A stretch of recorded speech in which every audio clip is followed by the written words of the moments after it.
At the age of 17, I was working as a pizza delivery boy for a local pizza place. I was doing it for months by this point. I had done countless deliveries already. My first car was an old cheap Toyota, so it was perfect for bopping around town with. It was a Friday or Saturday night. I was working the closing shift, which was 12 a.m. It was open later on weekends. This was towards the end of the night, past 11 for sure. My boss, who I'll just call Mario, would always give me the details for the houses I'd be delivering to and their orders. We had an order for 1 pie to a woman named Karen, ironically. It was an unusually long drive away, about 15 minutes. Most orders come locally around the area, like 5 minutes away on average. I expected a better tip for this reason. I brought the pizza to my car and off I went, listening to my usual playlist on the way. I pulled down the block of the address and pulled up in front of the house. It was a small-sized house, as were most of the houses in the area. It seemed to be a lower-income area. The lights were on in one of the rooms on the first floor. I was approaching the door when suddenly a woman called out from a window from the house next door saying, "Excuse me, that pizza is for us. We gave the wrong address." So I walked next door to the front door and saw that the doorbell was broken. So I opened the storm door and knocked really loud on the main door. There wasn't an answer for a good 30 seconds, so I knocked again. And I heard a woman's voice on the other side yell, "1 second," but they still took forever to open the door.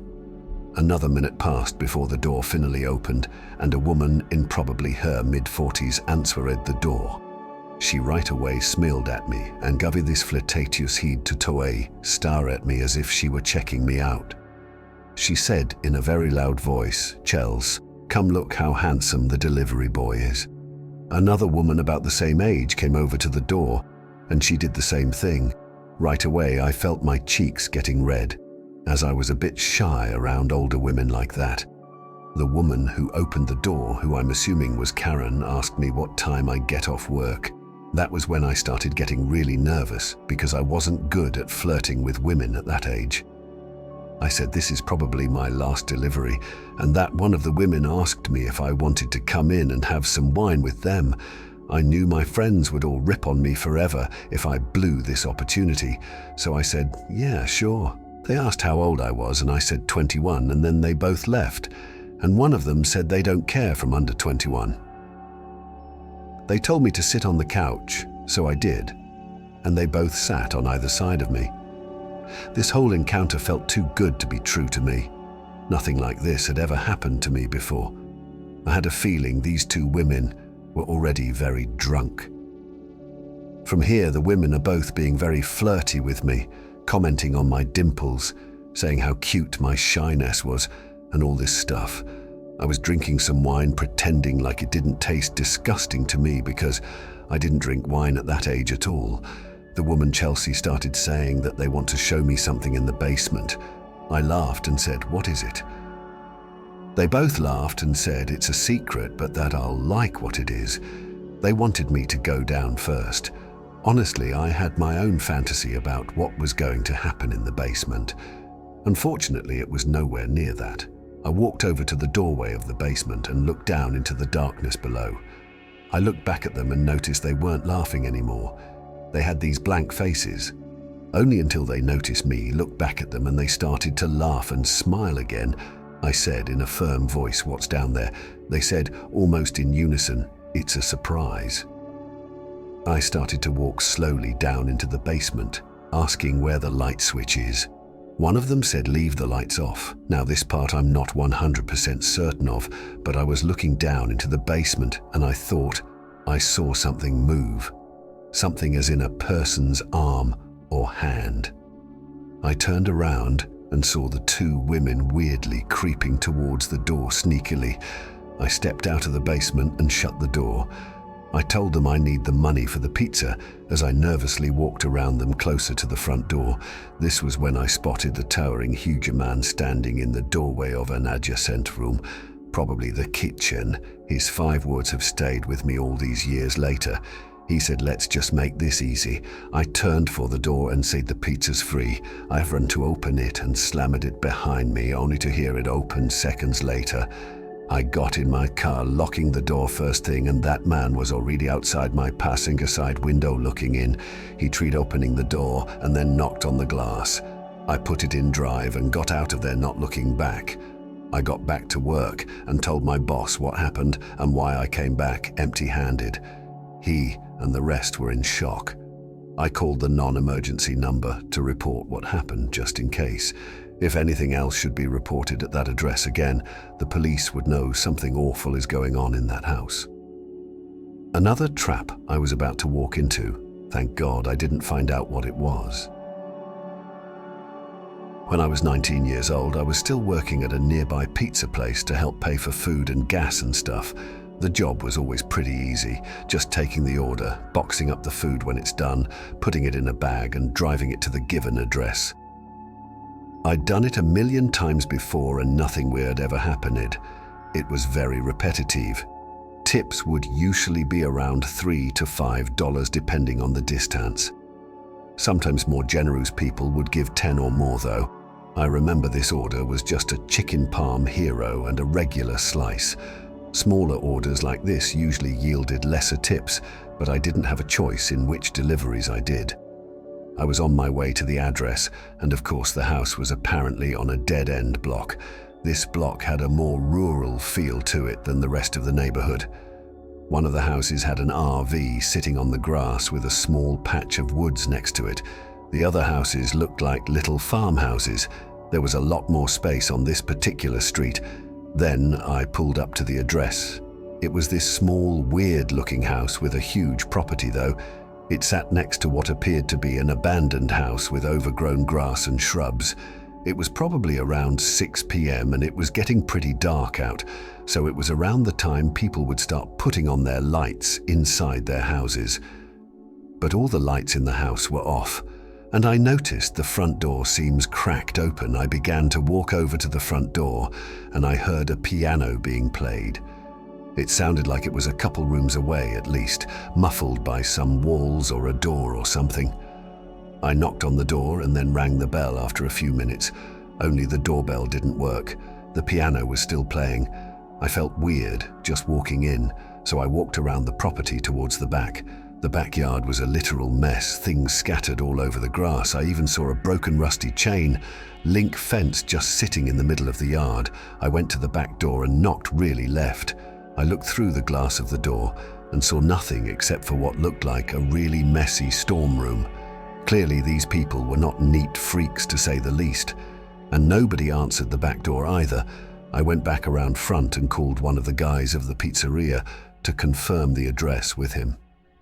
He took a second to check what he wrote down, and he confirmed that I was at the correct address.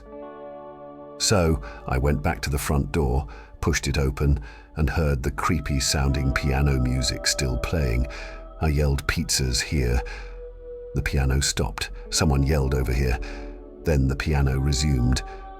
They were playing this simple yet creepy, repetitive song as if on loop. There were also no lights on in this house, so it was almost hard to see in there. I walked straight, getting closer to the sound of the music. The smell inside the house was very musty and off-putting. When I got halfway into, I guess what you'd call the foyer, I felt very uncomfortable. I wasn't going to go any further. I yelled on by the front door, "Sir." The music stopped, this time for good, and now there was just silence. I backed towards the door again so that I would be closer to the outside. I was expecting the ear footsteps coming towards me, but no, it was just dead silent. I said, "Sir." A voice from another room said, "Yes, sorry, I have trouble walking. Could you just bring it in here, please?" I asked. "What room are you in, sir?" And he took a moment to answer back. "If you just walk through the living room, I'm in the dining room." There were no directions on the phone to do any of this, so this was very strange. I thought for a second about my next course of action. I felt bad, leaving in the case that this was some old, feeble man just living in a messy house. I started walking through the living room, and there was an opening that led to what I presumed to be the dining room. Me, being my overly cautious and paranoid self, was still suspicious. Instead of walking straight into the dining room, I peeked around the wall just enough for one eye to see into the room. I saw the piano, but there was no one sitting at it. I also didn't see anyone in the entire room. With that, I quietly but quickly walked back towards the front door, shut the door behind me, and drove back to the pizzeria. I explained that I got a sketchy vibe inside the house. My boss was completely understanding, especially when the alleged customer didn't call back asking why I left. That said everything. I didn't really understand the logic in trying to commit a robbery in your own house, and nor did my boss or co-workers. So later that night after work, I looked up that address, and that house was foreclosed on months ago, and it had been vacant. When I told this to everyone, they had the same mouth-dropping reaction I did. I was truly mere steps away from probably getting robbed.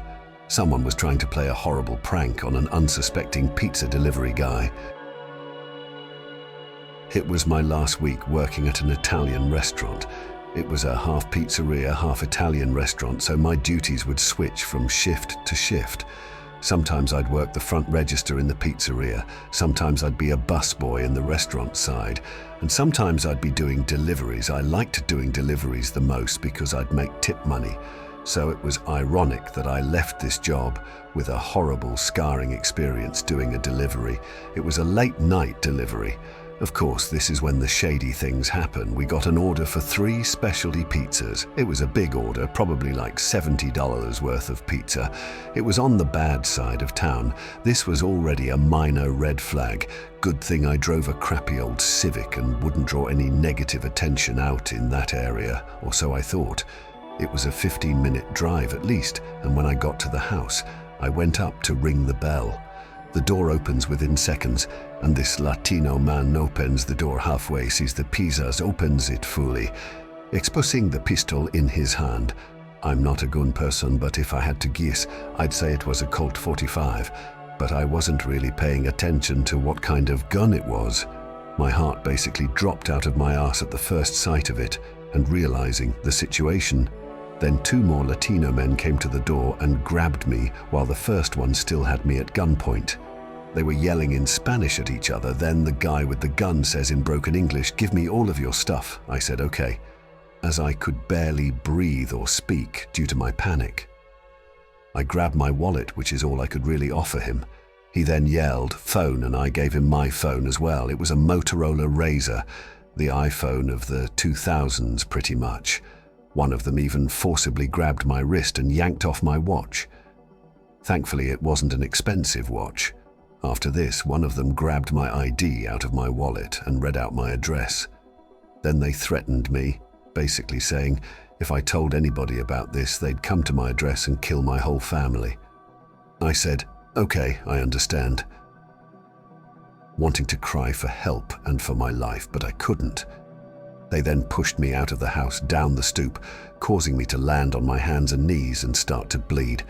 They slammed the door shut, and all I had left on me now were my keys. I didn't return back to the pizzeria. I was too shaken and disturbed. I went home, noticeably quiet and shaky. My parents picked up on it. They also saw my scuffed up shorts and my bloody knees. They knew something was wrong and they tried prying it out of me. I had to tell them the truth. I told them I was robbed at gunpoint on a delivery, and they had our address and threatened to come kill us if I reported them.